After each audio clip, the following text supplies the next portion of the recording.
नमस्कार, आप देख रहे हैं 4 पीएम बिहार और मैं हूं अभिषेक मिश्रा। 2024 के लोकसभा चुनाव से पहले जातीय समीकरणों को साधने की भी पुरजोर कोशिश हो रही है।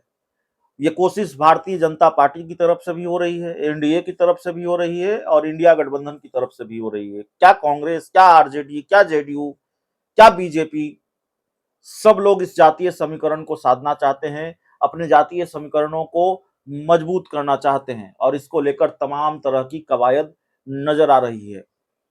जातीय समीकरणों को साधने के लिए भारतीय जनता पार्टी ने जो दांव चला बिहार में लोकसभा की 40 सीटें हैं और हम बार बार कहते हैं कि बिहार को लेकर बीजेपी की चिंताएं ज्यादा हैं, क्योंकि लालू नीतीश की दोस्ती और दूसरी चुनौतियां भी बीजेपी के सामने हैं।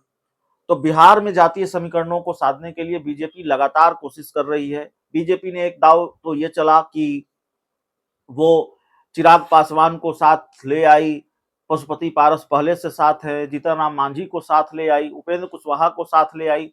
तो खैर चिराग पासवान जीतन राम मांझी को साथ ले आई।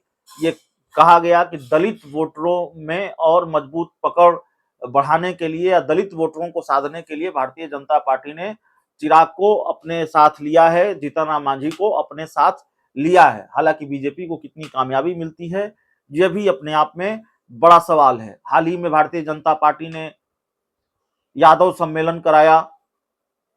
यादव जाति से आने वाले कई लोगों को, बीजेपी का तो दावा है कि हजारों लोगों ने भारतीय जनता पार्टी की सदस्यता ली है। तो यादव वोटरों में भी सेंधमारी करने के लिए, जो वोट बैंक है लालू यादव का, उसमें सेंधमारी करने के लिए भी बीजेपी लगातार कोशिश कर रही है। बीजेपी की यह रणनीति है। दूसरी तरफ नीतीश कुमार ने चिराग पासवान, जीतन राम मांझी और बीजेपी का इलाज ढूंढ लिया है।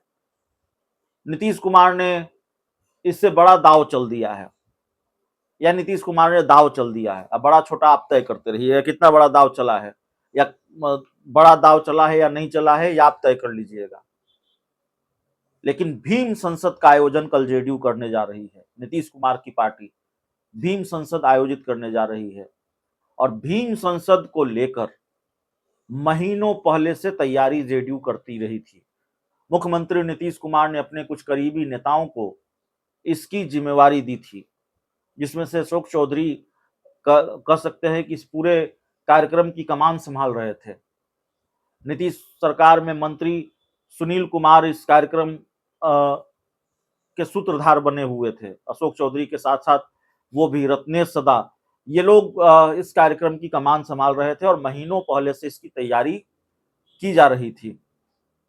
अब कल भीम संसद का आयोजन है, तो कहा जा रहा है कि जो 21% दलित वोटर हैं बिहार में, दलित मतदाता हैं बिहार में, उनको लुभाने के लिए, उनको अपने साथ लाने के लिए, या उनको अपने साथ बनाए रखने के लिए और बड़े पैमाने पर उनको अपने साथ जोड़ने के लिए, या इसको दूसरे तरीके से कहें तो जीतन राम मांझी और चिराग पासवान के जाने से जो संभावित नुकसान का खतरा नजर आ रहा है, दलित वोट बैंक में जो सेंधमारी का खतरा नजर आ रहा है नीतीश कुमार को, उस सेंधमारी से बचने के लिए, उस खतरे को कम करने के लिए जेडीयू ने, नीतीश कुमार ने ये दाव चला है और भीम संसद का आयोजन कल जेडीयू करने जा रही है। दरअसल नीतीश सरकार ने जो जाति गणना कराई है उसी की रिपोर्ट के मुताबिक बिहार में एससी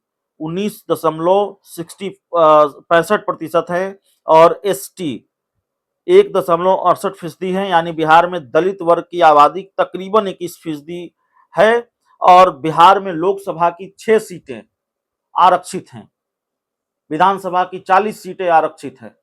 तो जाहिर है ये एक मजबूत वोट बैंक है जो लोकसभा चुनाव और विधानसभा चुनाव में बहुत कुछ तय करता है। राजनीतिक नफा नुकसान की कसौटी पर अगर इसको रखें, राजनीतिक नफा नुकसान के लिहाज से देखें, तो फिर ये बड़ा आयोजन है जेडीयू का, ये बड़ा दाव है जनता दल यूनाइटेड का, नीतीश कुमार का। और नीतीश कुमार ने दलित वोटरों को साधने के लिए इस तरह का आयोजन किया है और एक तरह का शक्ति प्रदर्शन भी है। कल ताकत दिखाएगी जेडीयू अपनी। अपने सहयोगियों को भी और अपने विरोधियों को भी कि कितने बड़े पैमाने पर जो दलित वर्ग है वो इस भीम संसद में शामिल होता है, कितने लोगों की उपस्थिति होती है। तो एक तरह का शक्ति प्रदर्शन भी है, दाव है दलित वोटरों को साधने का, और इलाज है जीतन राम मांझी और चिराग पासवान का, बीजेपी का। बीजेपी अगर दलित वोटरों को साधने के लिए जीतन राम मांझी को साथ लाती है, चिराग पासवान को साथ लाती है, दूसरी जातियों को साधने के लिए बीजेपी तरह तरह के आयोजन कर रही है, तो नीतीश कुमार भी पीछे नहीं है। नीतीश कुमार ने भी एक दाव चल दिया है भीम संसद के जरिए, कर्पूरी चर्चा के जरिए। इस तरह के कार्यक्रम लगातार जेडीयू कर रही है। तो कल भीम संसद को लेकर क्या तस्वीर होगी, क्या खबर होगी, वो भी हम आपको बताएंगे। लेकिन दल भीम संसद, जेडीयू के भीम संसद से ये बात साफ तौर पर नजर आ रही है कि जेडीयू ने भी अब अपना दाव चलना शुरू कर दिया है, और ये बड़ा दाव है दलित वोटरों को साधने के लिए। बहुत बहुत धन्यवाद।